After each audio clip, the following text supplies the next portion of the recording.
Washington, flicking a dismissive jab at President Donald Trump, House Speaker Nancy Pelosi unveiled a plan Wednesday to expand Obamacare, even as Trump's administration is about to file arguments in a Supreme Court case to strike it down. Pelosi announced an upcoming floor vote on her measure, setting up a debate that will juxtapose the Democrats' top policy issue, Trump's unrelenting efforts to dismantle Obama's legacy, and the untamed coronavirus pandemic. On Thursday, the Trump administration is expected to file papers with the Supreme Court arguing that the Affordable Care Act is unconstitutional. Pelosi wants her bill on the House floor Monday. Trying to overturn a health insurance expansion providing coverage to about 20 million people was wrong anytime, Pelosi said. Nah, it is beyond stupid, she added. Beyond stupid.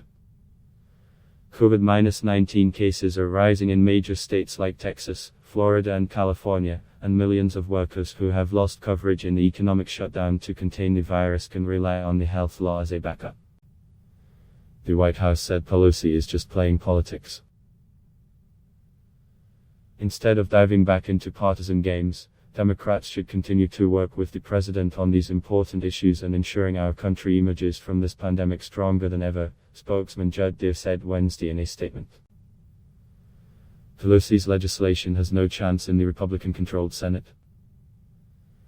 Her bill would expand subsidies, allowing more people to qualify for coverage under the ACA. It would financially squeeze some states that have refused to expand Medicaid under the health law. And it would empower Medicare to negotiate prescription drug prices, a position Trump once favored but later abandoned. It would also undo the Trump administration's expansion of short-term insurance plans that don't have to cover pre-existing medical conditions, something Democrats say will undermine a central achievement of the ACA. Democrats won control of the House in 2018 on their defense of the health care law. Since then, that chamber has voted on most of the measures in Pelosi's plan in one form or another. But, as underscored in a memo last month led by Democratic Congressional Campaign Committee Chair Sherry Busters, DL, the broader goal is to make Republicans squirm. Republicans at all levels own this lawsuit's attack on Americans' health care, said the memo. They will be held responsible for their party-wide obsession with throwing our health care system into chaos and stripping health care from 20 million Americans during a global pandemic.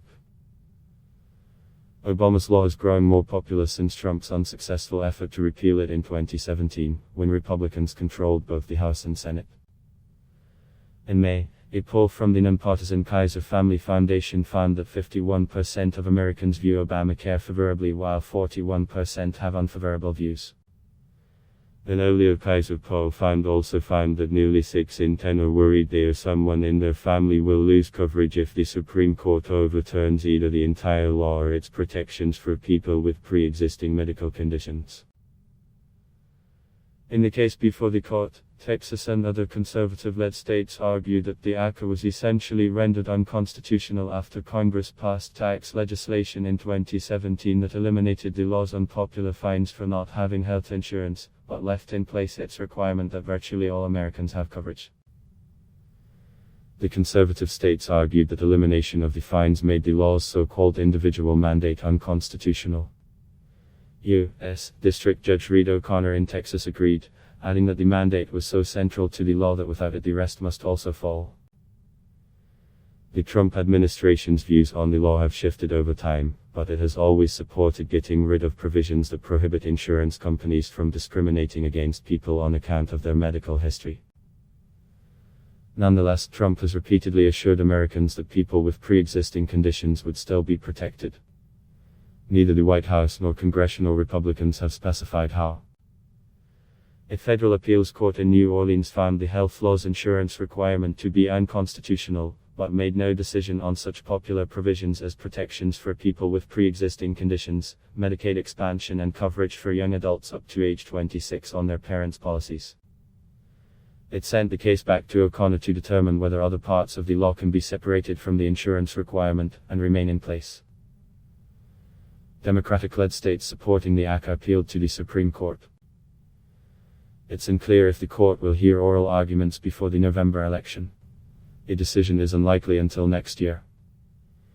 The court has twice upheld the law, with Chief Justice John Roberts memorably siding with the court's liberals in 2012, amid Obama's re-election campaign. The majority that upheld the law twice remains on the court.